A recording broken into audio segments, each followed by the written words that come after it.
All right. When was the moment that you realized that being bad feels kind of good? Maybe it was the first time that you stuck gum in your sister's hair and you watched her freak out. Maybe it was that time that you had test answers stuck inside of a pencil bag to help you out with your history exam. Maybe it was convincing the entire American public that another country had weapons of mass destruction, but actually they didn't. It was just an excuse for us to go raid their country and take all their natural resources. There's something animalistic inside of us that just wants to break the rules every once in a while. Especially when you live in a world that is so structured. Wake up, get stuck in 2 hours worth of traffic, show up to work and your computer screen is shattered. Forget your lunch at home, so you have to end up eating snacks out of the break room for lunch. Leave work and on the way home, get stuck in traffic again because they're doing needless construction and there's 15 guys there and only one of them is operating the machine. Get home and clean up dog poop off the floor, just rinse and repeat.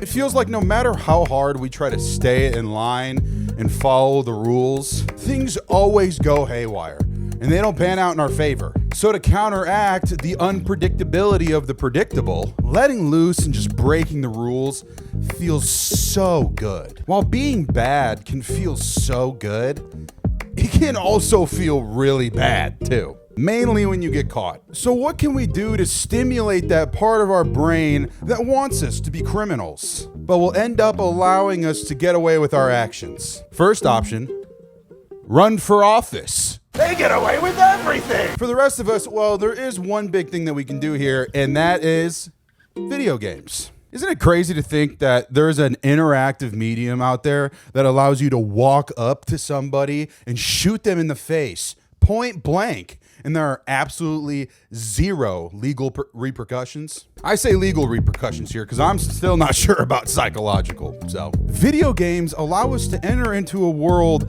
that has literally never existed before. Mushroom kingdoms, worlds and planets that had never been explored. A Moscow airport on a warm sunny day with a couple of homies you just met at the bar 5 minutes ago. And in these worlds, we are allowed to make choices that in reality would be so bad, but have no effect on the real world. While many of these games started flooding the marketplace in the early 2000s and immediately started getting banned by moms who had a sense of moral panic acting on behalf of their completely impressionable children, one of those games I specifically remember getting within my formative years. On a fateful Valentine's Day of 2006, my mom, she did what moms do best. Make us a nice little care package to express her love for us. But the way that she decided to express her love for us this year is a game that has transcended generations, become a cultural staple, and influenced the minds of millions that the BMW M3 GTR is the greatest car to ever be created. She got us a copy of Need for Speed Most Wanted, baby. This game, it shaped such a huge part of my childhood. Racing, running from the cops. So I recently decided to pick this game back up, and let me tell you what, it's freaking bologna and cheese Lunchables. You know what time it is. I think it's time that we take a deep look into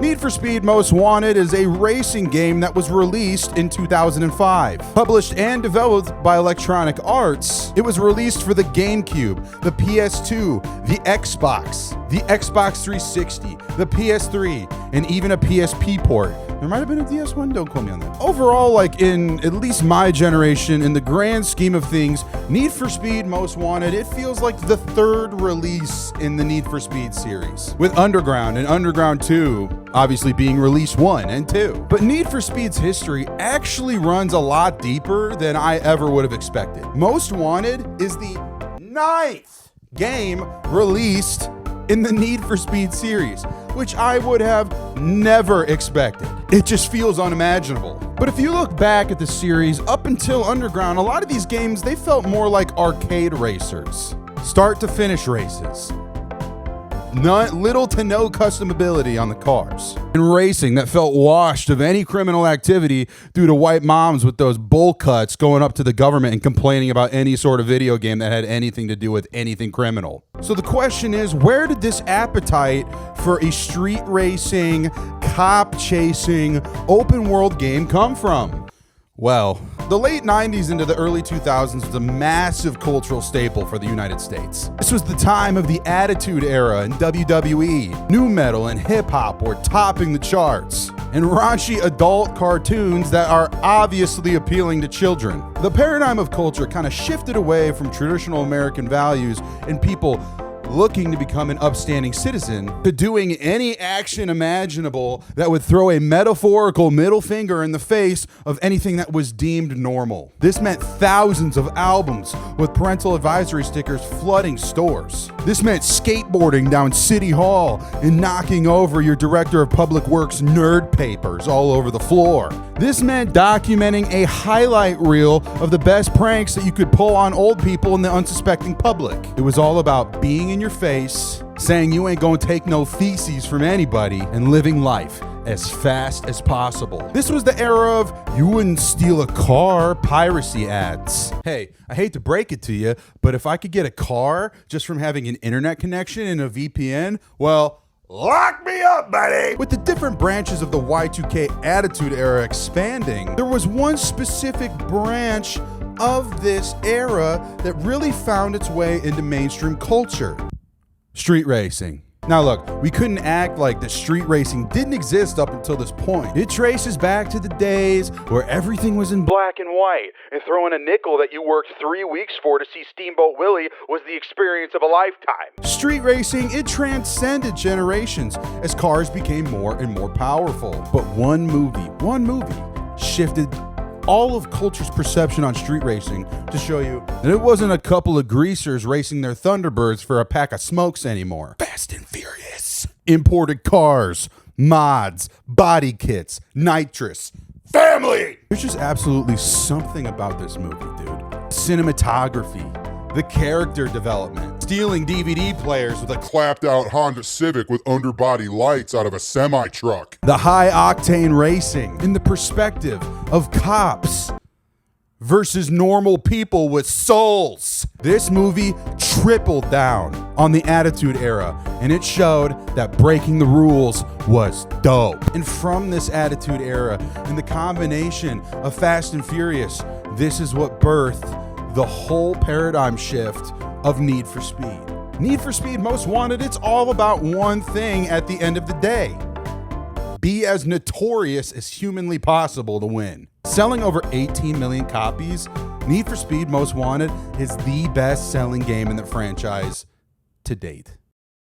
Most Wanted, it starts you off in a fictional city of a town called Rockport. When you play the game, they do this like Oppenheimer time jumping thing when you first start off, and I think that's a really cheap and baloney way to try to tell a story. Oh, 6 days earlier, ooh. And then you see like 2 minutes of film and then it jumps and it's like 3 days in the future from where you thought you... Hey, stop doing that, okay? Just show me the movie in the way that the events happen, you know, like life. To avoid that confusion, I'm going to lay out the story for you in a more of a chronological order to show the progression. You ride into town in your sick BMW M3 GTR and link up with a sick red Mazda. You realize that the girl in the red Mazda is an absolute smoke show, and she instantly becomes your girlfriend just because both of y'all have some sick whips. You guys zoom through town, only eventually being stopped by a police Corvette. This is where the realism of the game starts to show, because we definitely give cops Corvettes over paying teachers more. Stepping out of that Corvette is a police officer, and his name is Sergeant Cross. He interrogates you and he threatens to take your car without a warrant, mind you, as cops love to do, and tells you that his goal is to shut down street racing in Rockport at its core.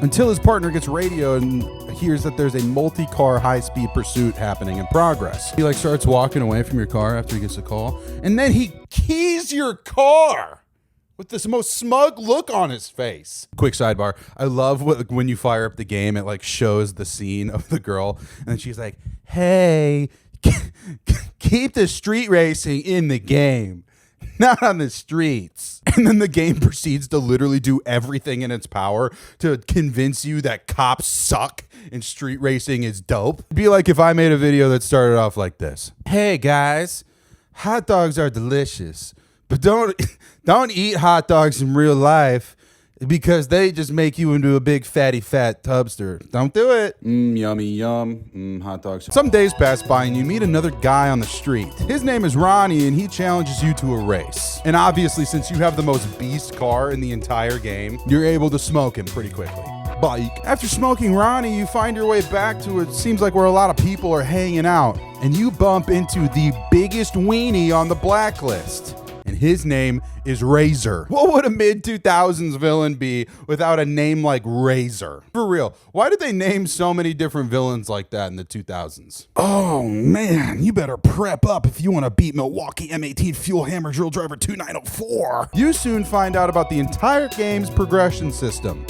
This is called the blacklist. The blacklist is an ever-changing list that's used in Rockport to track the most notorious racers in the town. And Razor, he just happens to be number 15. Since Razor's got a big mouth, you line up with him to race him to get your spot on the blacklist. As the race starts heading more towards the middle, you get a call from your little girlfriend and she tells you that there's an oil spill right where your car was parked before the race and you need to shut this guy down immediately or it could go haywire. The race ends, Razor wins, takes your car, and you go to jail. Your girlfriend gets you out of jail by using the stupidest logic I've ever heard in my entire life, which she went in there and argued, how could he have been street racing if he doesn't own a car? Which, at this point, technically you don't. Hilarious way to get out of a crime. Absolute politician logic. You find out that the reason that you had an oil spill at the beginning of the game was because Razor did something to your car, so he could win the race and take your pink slip. Do you want to know why this happened? Clap along with me and read it off the screen Sesame Street style. God forbid a white boy catch a lil motion. Your girlfriend ends up helping you get a new ride and links you up with some whip dealers, and she sets you up with a safe house. You find out that Razor took your ride to the very top of the blacklist. So you have to climb your way up to dunk your cheeks on him and get him back. The rest of the game, it moves along just like that. Completing races, earning bounty, completing milestones, and working your way up the ranks of the blacklist. Once you beat Razor at the end of the game, this is an absolute plot twist. Razor starts peacocking at the end. He says, you gotta beat his booty if you wanna get them keys back. Your girlfriend takes his keys out of his hand. He goes to hit her, and then she pins him to the ground. The biggest betrayal in video game history hits right here. He's a cop! People that we have been psychologically conditioned to hate! When the cops end up pulling up, she does you one last favor and she tosses your keys of your BMW M3 GTR to you and lets you escape. Sergeant Cross pulls up in his Corvette and he's pissed.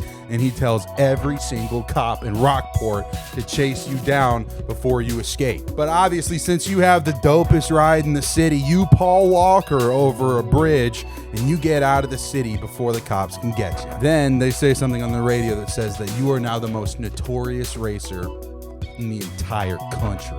That's it. It puts you directly in the shoes of a street racer, and it gives you stakes right off the bat. Normally, I don't like games that give you a little taste of your foreseeable power and then just strip it away from you to make a point, kind of like God of War 2. But in this case, it kind of feels like it makes sense. You are the new guy in the town, and Razor, with his name, he's obviously a douche. Kind of feels like you gotta start from scratch. It makes a redemption arc at the end that actually kind of feels purposeful and believable. Outside of the actual story, the acting in this game is atrocious. But the cheesiness of the way that these people deliver their lines, it actually makes you hate Razor 10 times more than you would have if he would have done it right. Overall, this story, it gives you stakes. It gets you invested in its outcome. And quite frankly, it's incredibly dope. The art style that's used in Need for Speed Most Wanted is definitely something that is not extremely specific or unique.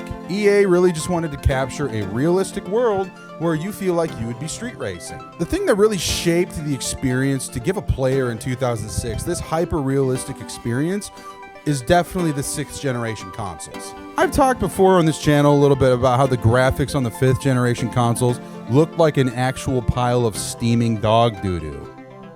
Baking in the crevice of a sidewalk. And this was all really because the engineering world and the gaming world at the time, they were trying to dive headfirst into creating 3D graphics that you could use at home. But with the 6th generation of consoles, they had enough time, powerful minds, and processing power to really make that jump feel like it was way more of a believable experience into reality. No more of those extremely jagged edges on graphics. Way better lighting. And overall visual experiences that made the gaming experience feel a lot more realistic. I remember popping in Need for Speed Most Wanted into my PlayStation 2 when I was 6 and being absolutely blown away at how real it looked. From the rim details on the car to the street signs and the buildings. EA really did a really great job here of trying to transport you into Rockport to being the most notorious racer in the city. Something funny to mention here about the art style is their use of live action actors in the cutscenes. From the beginning of the game, anytime that there's an actor that's playing in a cut screen, it's always a guy that's just standing in front of a green screen. While standing in front of a green screen is extremely dope and should never be something that anybody ever gets made fun of for. They green screen all of the actors into actual recorded footage that came from the gameplay. This is the most mid-2000s approach to trying to push the boundaries. Kind of like Spy Kids or any of those other movies. When Junie Cortez is on the moon, he's like, yo, Grandpa just popped a perk and now he's like Optimus Prime or something. I don't know what. But if we're going to talk about the art style in this game, we have to talk about the most notorious thing that this game is remembered for, art style-wise. The piss filter. If you don't know what a piss filter is, let me give you a little bit of a lesson in cinematography. You know how in Breaking Bad, when they go to Mexico, shoot the scenes, it looks like you're looking at the world through a cup of your most freshly produced bladder juice? They use the same tactic in Need for Speed Most Wanted everywhere. And you know, I will say it is kind of like one of those things like where you walk into somebody's house and it smells like poop, and then you're walking around and you're like, oh my God, this house smells like poop. But then after some time, you kind of just like get used to it a little bit. The only time that you really notice the piss filter after some time is when your heat changes during a police chase. As the heat changes on your car during a police chase, the world flashes to like a normal filter, and it feels like SEAL Team 6 just busted into your roach-filled apartment and threw a Flashbang directly into your Cheeto-filled beard. And the thing is that a lot of people in the Need for Speed community think that the piss filter is stupid. But I'm going to say something that might be sacrilegious here. The piss filter is dope. You better call this game Need for Peed, the way that I love yellow all over this screen. And all you turds out there that use the mods to remove the piss filter, you're a coward. And why is that? We'll get to it later. One more art decision that needs to be touched on is the game designer's use of motion blur. When you absolutely cook some nitrous and you're flying down a highway, the game applies a motion filter to simulate the feeling of driving at extremely fast speeds. Some people hate this. I think it's got charm. Does it look like the motion smoothing effect that your dad leaves on his freshly bought smart TV that you see when you go home to visit him for the holidays? Yes, but at the time, you have to think about that this was one of the most technologically innovative things that you could do in a game to really showcase the kind of speeds that you were getting up to. When it comes to worlds in this game, there is obviously one overarching town that all of these races and chases take place in, and that's Rockport. But inside of Rockport, there are 3 different subsets of the town that are unlockable after you hit a specific racer on the blacklist. Where you start off, it's called Rockwood. After cooking up a little bit, then you get to go to Camden Beach. And eventually you end up in downtown Rockport. Each of these areas, they have so much character and personality to them that helps shape the overall experience of being or living in a city, realistically. Rosewood is that small little town that's still got a lot of giant highways for you to be able to just run laps on. Camden Beach, it's filled with a lot of street intersections, tight corners, and even a boardwalk. And then downtown Rockport being the entire metropolitan area of the whole city. So back to the question, why is the piss filter important in Rockport? In the middle of this city, you are a criminal that's racking up charges and creating millions of dollars in property damage. You are a scumbag looking to break any laws necessary to be able to get your ride back. The piss filter is used so accurately here to show the perspective of not just like an average citizen of Rockport, but the perspective of somebody who's up to no good. It sets the tone for the entire game. It also helps staple itself as a timepiece from 2005 that allows people like you and I to go back and feel something again. If you want bright, vibrant colors and a look at the world that feels extremely realistic without that piss filter, go play Forza. No piss filter means no angsty, angry feeling that comes with a character that's running from the cops. The upgraded graphics, the piss filter, the motion blur, and the city design, all these things came together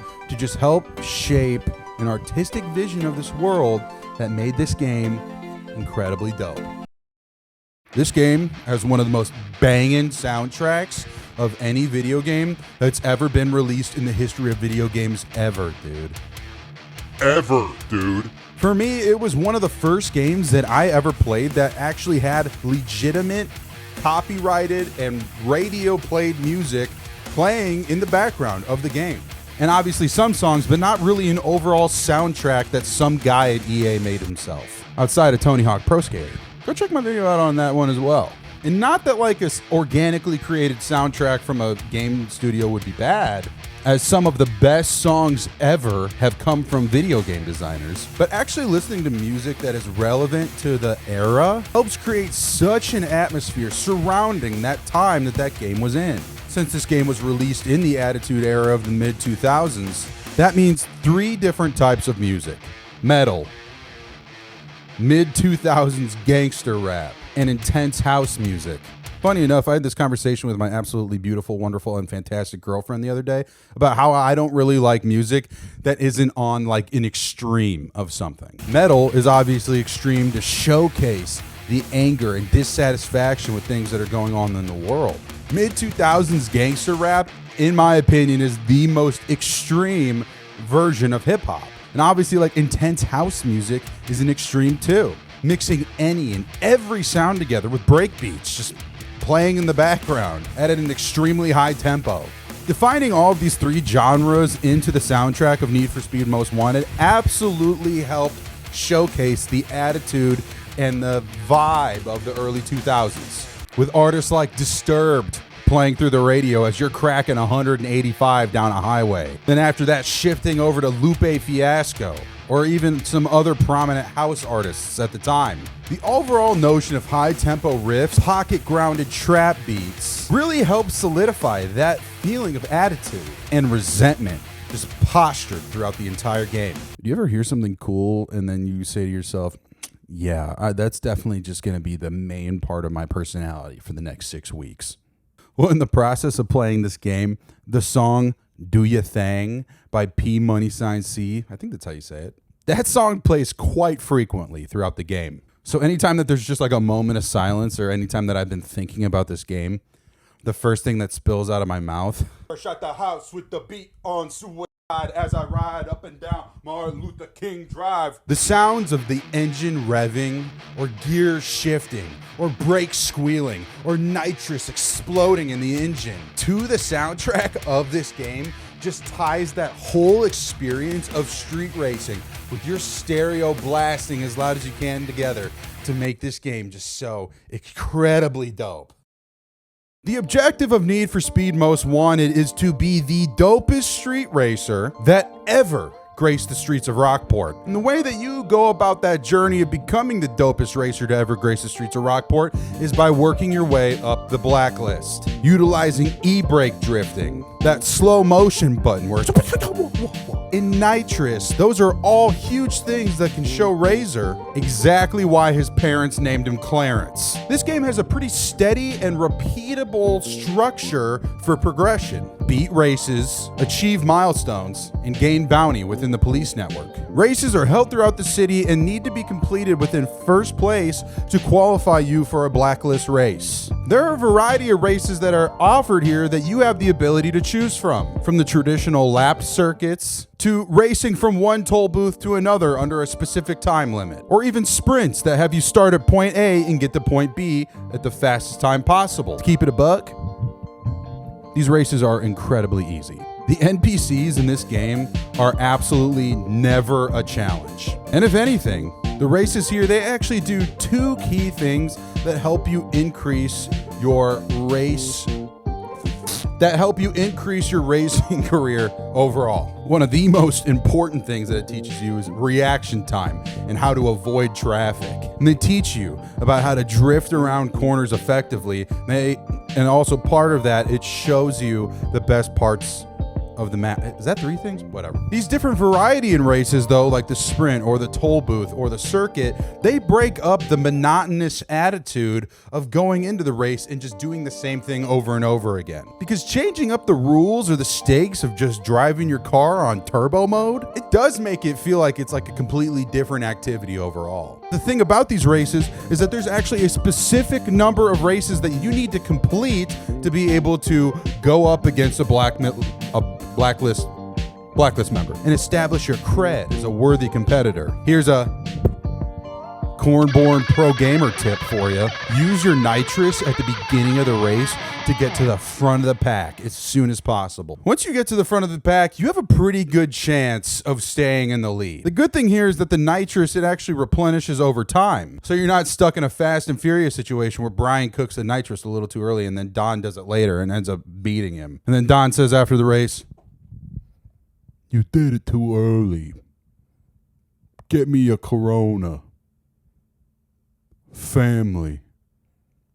Stop trying to pork my sister." Milestones are the second objective that you need to be able to complete to compete up against a blacklist racer. These milestones, they come in a variety of different formats, such as getting the highest speed recorded on one of those speed trap cameras, destroying as many cop cars as you can while you're in a pursuit, or like racking up a specific amount of property damage. Most of these milestones, they come in the form of a police chase, which you can activate automatically through your little menu, or naturally get involved in one by doing 195 through a school zone. The speed trap one with the camera, it sounds like it would be easy at first, right? Well, in theory, at first, yeah, it is. But then like the higher you move up the blacklist, they will put the speed camera like right around the bend of a curve on a street, and they'll say, "Get caught doing 200 miles per hour like around this curve."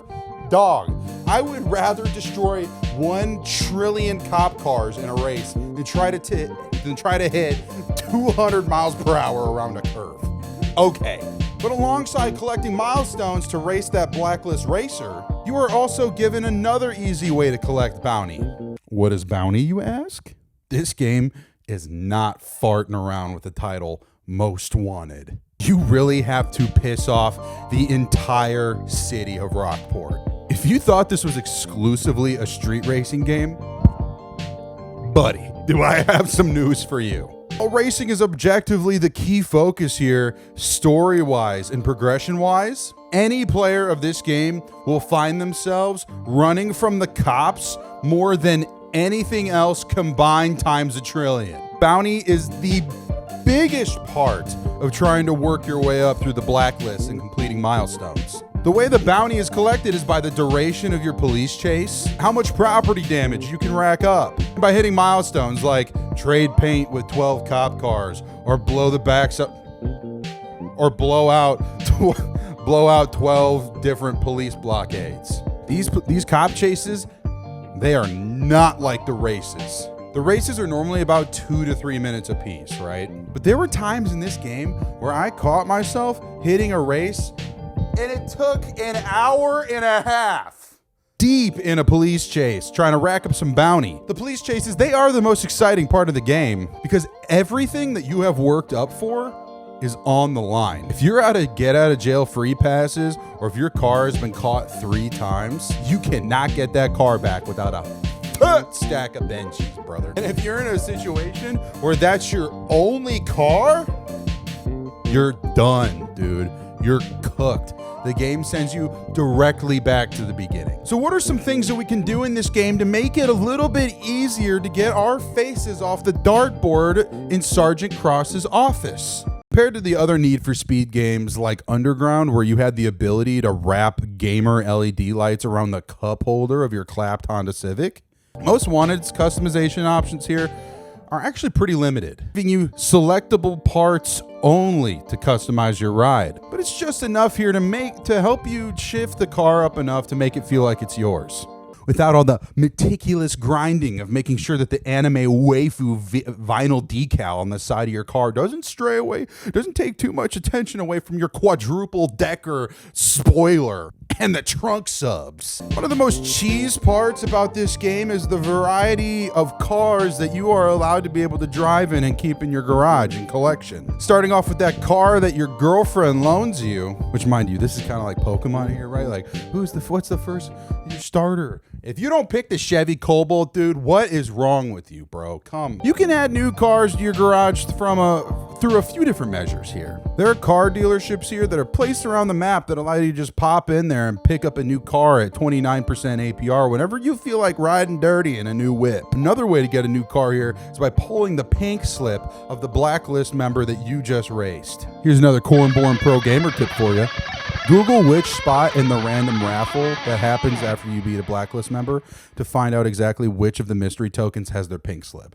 You would think it's randomized, right? I thought it was too, until one of my good buddies told me that it's not, and you can actually look it up. So when you play, do that. Grab that car, sell it to some guy so he can go run the block, and buy yourself a Supra. The Supra is the best car in this game. Clap it out with every mod and you will beat this game. The first customization option that you're given here is the ability to swap out physical parts on your car. This comes down to a variety of options here, right?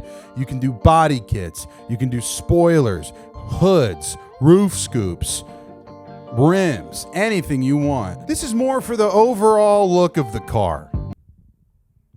How much swag and aura do you want to bring to the streets? Along with its visual applications, switching up the overall look of your car can actually help bring down the heat that is placed on your car. The more that you get into cop chases, the more heat is going to be placed on your car. This determines the amount of cops that come out and chase after you, the quality of those cops for sure, or the different kinds of tactics that they'll use to take you out.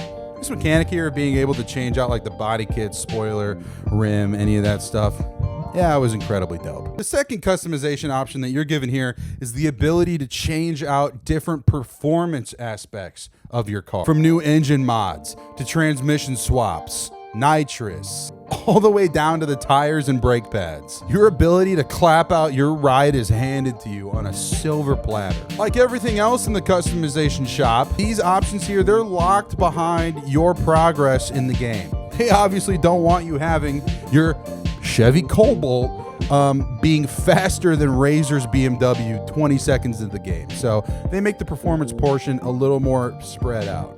But these upgrades slowly but surely over time make your car a lot faster, more efficient, gives it better handling, and better acceleration to climb the blacklist. The visual portion is really where you get to let your personality shine. From paint jobs to vinyl wraps, racing stripes, painted rims, and more. This is really where you get to dial in the look of your car. If you don't leave that garage looking like one of the lowrider whips from Cars 1, you're playing this game completely wrong. Get a bright purple paint job with 69 plastered on the side of it. Who cares? Get a neon pink car with blacked out rims and a giant waifu plastered on the side of the car. Who cares? Be bold. Commit crypto scams. Overall, the gameplay of this game is absolutely incredible. Utilizing the different race styles to going to the customization of the cars and the handling of the cars, utilizing brakes and nitrous and the slow motion ability, the pursuit mechanic of cops chasing after you and increasing your notoriety throughout the town. All those different kinds of things make the gameplay of this game so dope. Overall, look, The story, the art style, the music, and the gameplay. Those are really the 4 key pillars that really solidify this game as being an absolute time capsule, showcasing the culture of the mid and early 2000s in a way that I don't really think any other game could. And for that reason, and that reason alone, this game is incredibly dope. All right. You got to play this game. It's time to fire up Need for Speed, throw on some JNCO jeans, crack open a white monster, flip your Cookie Monster flat bill backwards, clap out that Supra to the maximum stats, buddy. There's a lot of different ways that you can go about playing this game. If you're watching this video right now, I guarantee that you have a PlayStation 2 or a GameCube tucked away somewhere in your house. There's no way you don't.